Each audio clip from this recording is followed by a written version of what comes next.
Bonjour et bienvenue pour ces quelques minutes de SVT. Donc nous allons commencer le chapitre 2 sur l'immunité et nous poser comme question générale comment l'organisme se défend-il des microbes de notre environnement. Vous avez déjà dû voir l'an dernier un mécanisme. Aujourd'hui, cette année, nous en verrons un autre. Là, c'est l'environnement de notre intestin. Notre tube digestif, surtout l'intestin, est habité par des micro-organismes. Des champignons, comme ce pénicillium, on en trouve dans beaucoup de fromages, les fromages qui ont du bleu dedans. Les levures, on en trouve dans les fromages, dans le pain, on en mange beaucoup.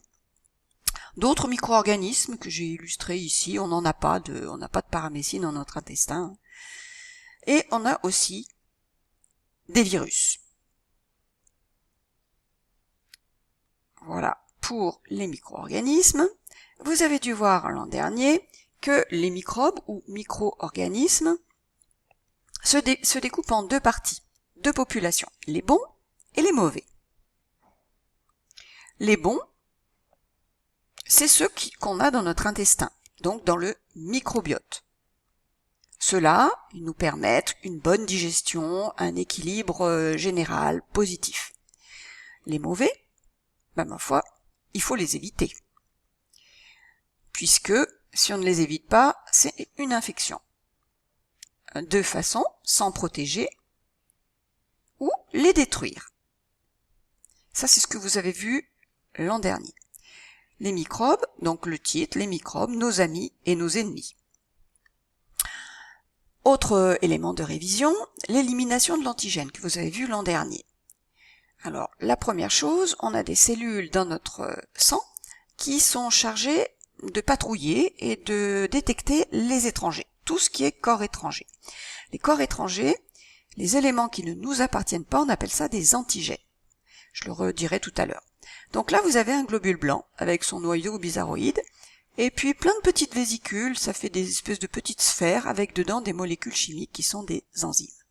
Ici, j'ai mis un micro-organisme. Première étape, le globule blanc prend contact avec le micro-organisme, il se fixe à lui. Deuxième étape, avec sa membrane plasmique, il va se déformer et l'englober complètement, l'envelopper dans une cavité qui sera à l'intérieur de lui. Donc il va le phagocyter. On dit le fait que cette membrane se déforme et crée ici une cavité, c'est ce qu'on appelle la phagocytose. C'est exactement ça.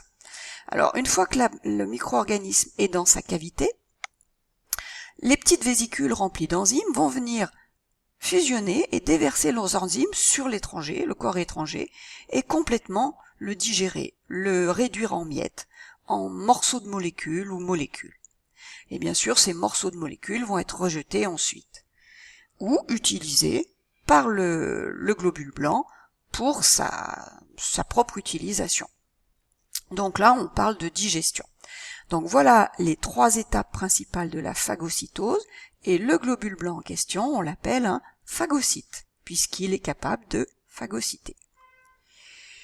Autre élément d'information que j'aimerais bien que vous reteniez, c'est la composition du sang. Donc là, c'est une fausse image où on voit un tuyau, donc un vaisseau sanguin. Il est bien rond, je dirais que c'est une petite artère. Et dedans, on voit flotter des cellules. Alors, les petites assiettes rouges, ce sont les globules rouges. Et des trucs blancs, là, des cellules blanches un petit peu boursouflées, ce sont les globules blancs. Donc, si vous avez à retenir, eh bien, le sang est composé de cellules, des rouges, des globules rouges et des globules blancs. Mais ces cellules ne flottent pas dans l'air, c'est liquide. Et autour, il y a un milieu, un élément liquide, une substance liquide qu'on ne voit pas, mais que vous pouvez apercevoir de temps en temps, qui a une coloration pas transparente comme l'eau, mais qui est composée de beaucoup d'eau. Mais dans ce liquide, on trouve en solution, donc dissous, qu'on ne voit pas, des molécules, toutes petites, comme des glucides, du glucose, des lipides, on trouve des protides aussi. Donc ça donne une couleur à ce liquide qui est un petit peu jaunâtre. On appelle ça le plasma. Donc voilà, vous pouvez compléter le petit texte avec ce que je viens de vous raconter. Donc ça, c'est une photo de microscopie optique d'un frottis sanguin, où on voit des globules rouges et des globules blancs. Donc là, avec leur noyau bizarroïde, des phagocytes, et un autre globule blanc qui a un énorme noyau et presque pas de cytoplasme. On verra plus tard. Plutôt non, j'ai besoin de vous le dire, puisque cette autre cellule, vous le verrez en complétant, c'est un lymphocyte. Que se passe-t-il si l'infection se poursuit? Donc l'an dernier, vous avez dû voir qu'en cas d'infection, c'est les phagocytes qui interviennent. D'accord? Mais après, s'ils n'y arrivent pas à vaincre l'ennemi, eh bien il y a une deuxième défense, mais qui est plus lente à se mettre en place et plus longue, plus compliquée, mais efficace, la plupart du temps. Donc vous noterez bien entendu, l'élément important, c'est que tout corps étranger, tout ce qui n'est pas à nous, une cellule, une substance chimique, un virus, substance chimique comme un venin par exemple, tout ce qui nous est étranger, c'est un antigène. Alors ça, vous le retenez bien, et je vais l'abréger tout le temps, grand A, petit g. Je reviendrai pas dessus. Il faut faire la différence entre ce qui est à nous et ce qui n'est pas à nous. Un antigène, c'est pas à nous. Ça nous gêne. Comment une réaction immunitaire, donc, peut se développer dans notre organisme? Il faut les biologistes avaient bien repéré que dans une population, quand il y a une épidémie, beaucoup de morts. Ça c'est sûr, il y a beaucoup de morts. Mais il y a des gens qui survivent.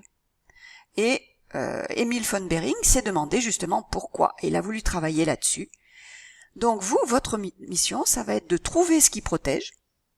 Une fois que vous avez trouvé ce qui protège, donc ce que possèdent les survivants et pas les morts, vous allez devoir me dire comment ils protègent.